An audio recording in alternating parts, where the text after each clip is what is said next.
Jonathan, Yeah. let's talk about tech birthdays. All right. This week we're covering November 22nd to the 28th.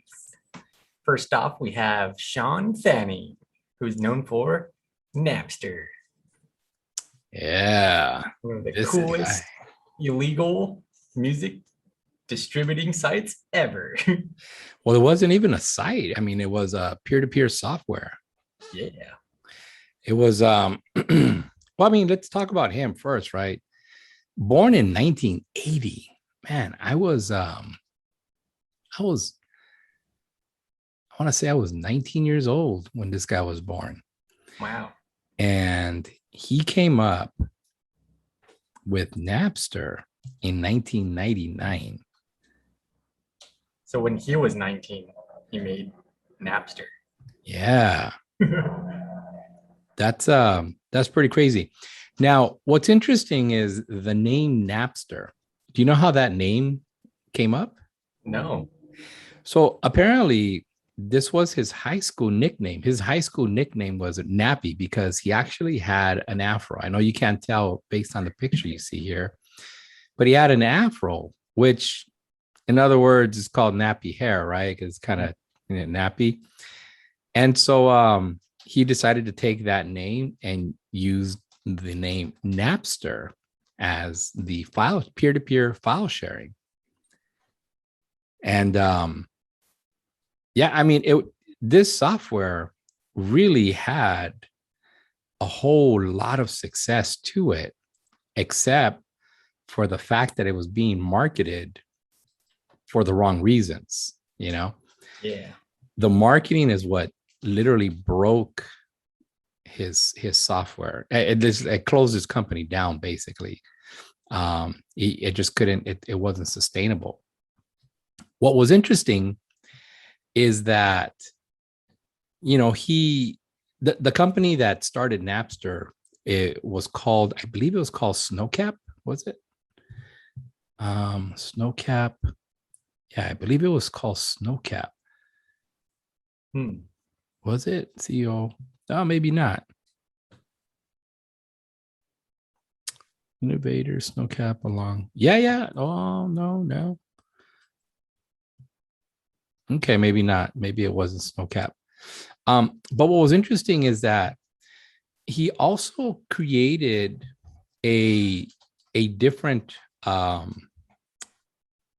He was a co-founder to a different company called Rapture, which was social networking tool designed to handle the task of publishing gamers' individual profile in a communal space and facilitating communication between World of Warcraft players. You remember that game, World of Warcraft? Yeah, that one's, I feel like it's still pretty popular right now, too.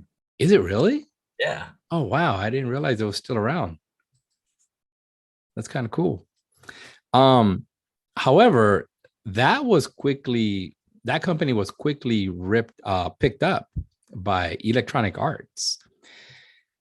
And that just kind of fizzled really quickly when Electronic Arts just laid off that whole department of the Rapture software. And so he immediately started, like just shortly after that happened, he immediately started another company called path.com, where he took one of the Facebook's senior platform manager and to have him join. And the guy basically became the CEO at Path. I'm not really sure what Path was. I went to go check it out, but it kind of looks like it was like a competitor to Facebook, where you can share photos and messaging service, but this was strictly for mobile devices. It wasn't necessarily a website like Facebook is. Oh, wow. So it And was Instagram before Instagram. oh, that's interesting. That is kind of cool. It was acquired by a company called Kakao, which is, I believe it was like a Japanese company or Korean company. Yeah, it's a Korean company. And so, but they pretty much bought it and terminated the service. They didn't really do a whole lot with it. He then went and started a company called Airtime, and Airtime had some interesting investors: Ron Conway, Michael Arrington, and the most interesting one here was Ashton Kutcher. Wow. And so what was this Airtime all about? I don't even think yeah, there is a video chat type. I guess it was kind of like Facebook Messenger with video. It was basically strictly for iOS. Oh, and Android. Okay. But it didn't look like it really took off. They had some. Oh, wait a second. No, I think it's still up. Is it? Oh, yeah. Yeah, I think it's still up and running. Ooh, featured celebrities like Snoop Dogg, Olivia Munn, and Martha Stewart. I mean, if you got Martha Stewart on your platform, you've made it. So okay, yeah. So here's the official website for Airtime. It's still there. It's still up and running. Come together, live, do what you love, create and join live rooms on video, audio, or chat. That's cool. Yeah, I'm thinking this is kind of like Microsoft Teams, Slack, Facebook Messenger. It's like another way of just kind of, Like group chatting. improve chatting. Exactly. So that's an interesting thing. And then finally, Helium Systems. Man, these guys raised $16 million in funding. That's like, that's crazy. Wow. I mean, how do you go tell somebody like, hey, I'm going to start this company called Helium System. I need money. And then somebody just hands you $16 million. That's bizarre. I can never imagine that. That's crazy. I wonder who we call. Who do we call to get $16 million, Jonathan? Yeah. I just need 1 million. That's all. All right. It has a lot of computer, a lot of different companies he's made up. Definitely. So he dropped out of Northeast University. He's a computer programmer, entrepreneur, and an angel investor. I mean, this guy is like, from the beginning, he like never conformed to your 9-to-5 job other than over at Electronic Arts. And so I wonder why they laid off that whole department. Maybe he was a little bit too quick on the draw, possibly. Who knows, But it's definitely an interesting career that this gentleman has had, being young and somewhat. I mean, he's got $16 million. I mean, come on. That's a lot of money to raise, at such a young age. So cool.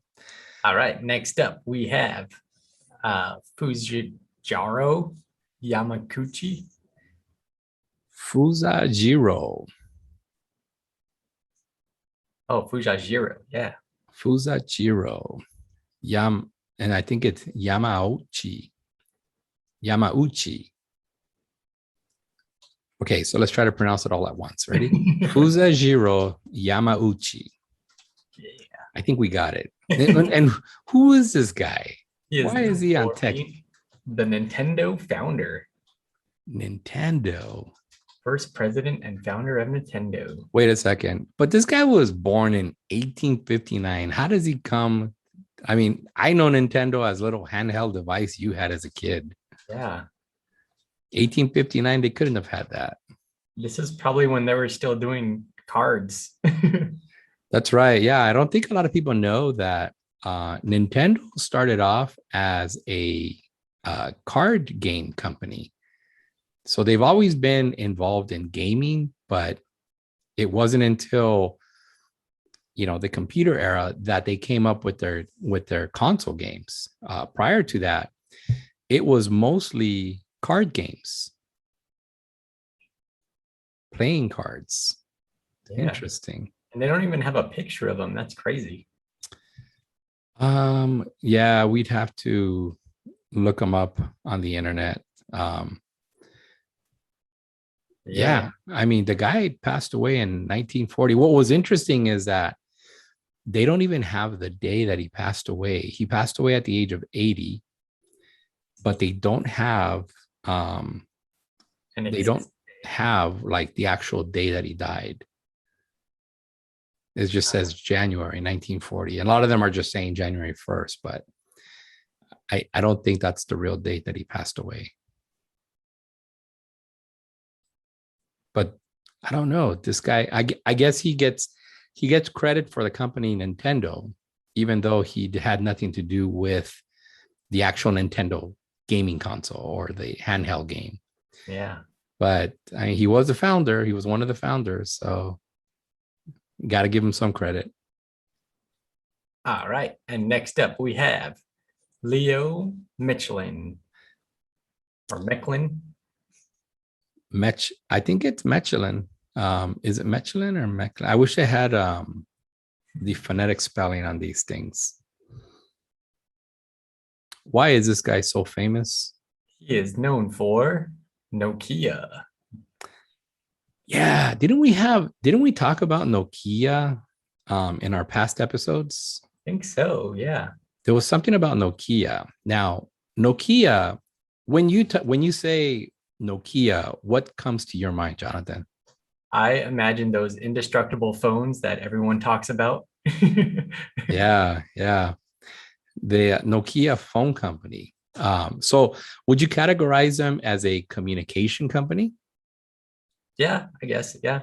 All right. So if you had to think about the time before mobile phones existed, what would be another form of communication?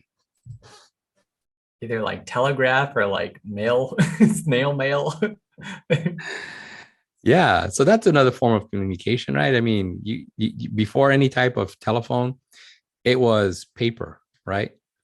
So Nokia actually started out, let's see here, in 1871. And they started out as a, where is it at? Yeah, paper mill. It wasn't a paper mill. It was something else. Hang on, give me a second here. Let me find it. It was founded originally as a, where is it at? It wasn't a paper mill. It was a like a mulch company that would take forestry products and provide the material to make paper. So even before, just their manufacturing piece was even before the paper. They were more into the products for paper kind of thing. Correct. Yeah, the products for paper. And so they were involved in communication early in the company's life. I mean, it wasn't until later that the pulp mill. Here we go. A pulp mill. And so the pulp mill would convert wood chips and other plant fiber sources into a thick fiber cardboard, which can be shipped to a paper mill for further processing. So it eventually would become paper. And so that would be a way of communicating, right? Because you have to write a note or a letter or whatever the case is. And then later on, they got into rubber and cables in the 1990s.